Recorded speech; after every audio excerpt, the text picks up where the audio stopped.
नमस्ते मित्रों, मैं श्रवण कुमार। क्या आपको अपनी इनकम बढ़ानी नहीं चाहिए? अगर नहीं बढ़ाएंगे तो आप डाउन ही जाएंगे।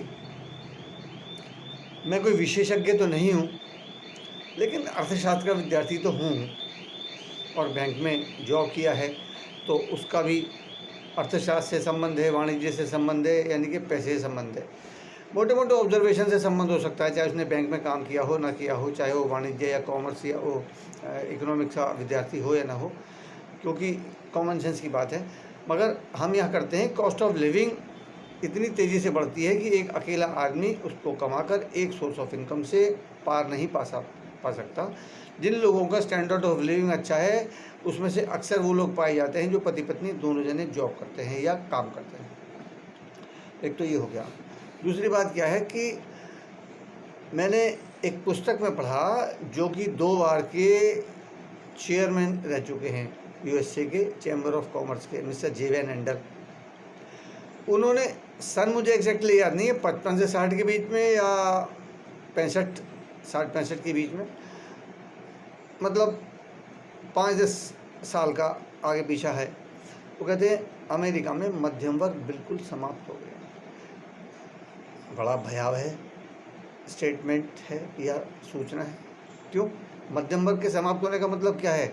मर नहीं गए, बल्कि उनकी इकोनॉमिक कंडीशन डाउन होती चली गई। कुछ ही लोग ऊपर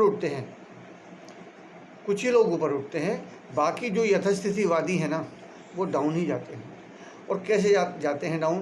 कि जैसे कि एक मकान आपने 20 साल पहले ख़रीदा था, वो कितने का है, आज कितने का है। अच्छा, दूसरे मकान को छोड़ो, आपके बच्चे बड़े होंगे, मान लो बाहर रहते हैं, उनको सेटल बाहर होना सूट कर रहा है उनके जॉब की वजह से, तो वहाँ के रेट जो हैं अगर आपके शहर के रेट से ज़्यादा हैं तो मुश्किल होगी ना। अच्छा, दूसरी बात क्या है कि एक मध्यम श्रेणी का शहर है, मान लो मेरठ है जहाँ हम रह रहे हैं, तो यहाँ जिस एरिया में हम रहते हैं नया कहलाता है, पुराने शहर से अलग। जब हम आए तो यहाँ सन्नाटा सा हो जाया करता था जिनसीपी के बाद सड़क पर।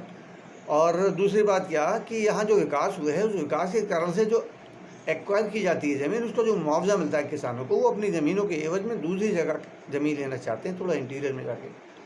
अच्छा, जहाँ भी हाईवे वगैरह निकलते हैं वहाँ पहले ही प्लानिंग जान लेते हैं ये लोग, जो रियल एस्टेट वगैरह में काम करते हैं या जो लोग इन्वेस्ट करते हैं, और वो उसी हिसाब से वहाँ ज़मीनें खरीद लेते हैं। ऑलरेडी महंगा हो जाता है, तो जो ड्वेलिंग हाउस के लिए लेता है ना, उसके लिए बहुत मुश्किल हो जाती है। वो उतने बढ़े हुए दाम को अफोर्ड करना बड़ा मुश्किल हो जाता है। और चलो लोन की सीमा बढ़ा दी बैंक ने, क्यों? तो भी महंगाई बढ़ते बढ़ते तनख्वाहें बढ़ गई, पर एक समय होता है उसके बाद ही खरीद पाता है आदमी, क्योंकि उसकी एलिजिबिलिटी भी है, तो उसकी ईएमआई देने की हैसियत नहीं है, इतना ज़मीन का रेट बढ़ जाता है।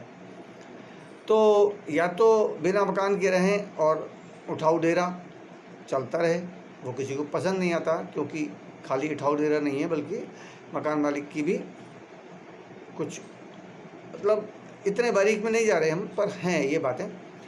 तो ऐसे करके हमारा स्टैंडर्ड ऑफ लिविंग उधर बढ़ाने की, दिखाने के लिए कि समाज में हम ठीक ठाक हैं, एक तो ये होड़ आपाधापी करवाती है, और दूसरे मकान तो लेना ही है। अगर किसी के 2 पुत्र हैं, 3 पुत्र हैं, तो वो जो उसका मकान है उसका क्या होगा, ऐसे सोचो।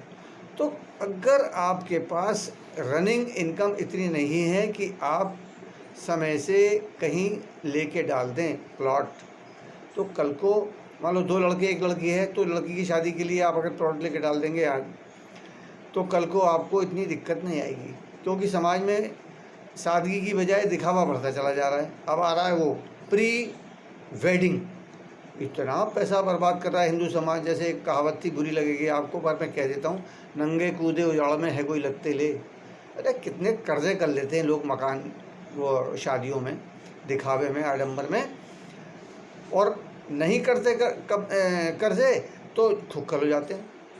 एक्सेप्शन छोड़ दीजिए, लेकिन नौकरी पेशा लोगों में अगर उनकी केवल सैलरी है ना, तो इतनी हैसियत हो नहीं पाती है। तो मेरा तो मानना यही है कि कॉस्ट ऑफ लिविंग भी इतनी है, सिक्योरिटी की बात तो है ही है कि 97% लोग इनसिक्योर्ड इनकम के लिए काम कर रहे हैं, पैसिव इनकम नहीं है उनकी, एक्टिव इनकम है, यानी कि काम करेंगे तब तक पैसा आएगा, काम नहीं करेंगे पैसा नहीं आएगा, कारण चाहे कुछ भी हो। तो अगर एक और सोर्स ऑफ इनकम ऐसा ना हो जाके आप काम ना करें, जिसे पैसिव इनकम कहते हैं, काम ना करें तब भी इनकम आती रहे, अगर आप ऐसा नहीं करेंगे तो फिर पछताए कहा जब चिड़ियाँ चुग गई खेत। नमस्ते अक्लमंद को इशारा काफ़ी है, मैंने साफ साफ भी कहा है और इशारे में भी कहा है, इसलिए मुझसे संपर्क करिए। अगर आप ऑलरेडी बिजनेस में हैं तो जग के खड़े हो जाइए, काम करिए, भला ही होगा। याद करोगे कभी कि हाँ भाई सक्सेना जी आप ऐसे ऐसे कहा करते थे, सो नाइस ऑफ यू, और हमने आपकी बात मान ली, हमने मेहनत कर ली, ज़िंदगी हमारी बढ़िया, हमारे बच्चों की बढ़िया हो गई। और मैं जो बता रहा हूँ वो बहुत सक्सेसफुल लोगों की बातें सुन सुन के बताता हूँ। ऐसा तो है नहीं कि मैं कोई मुझे सपना आता हो, है ना, पढ़ के ही और उनकी बातों को सुन सुन के ये सब सीख के मैं आपको ट्रांसफ़र करता हूँ। All the best.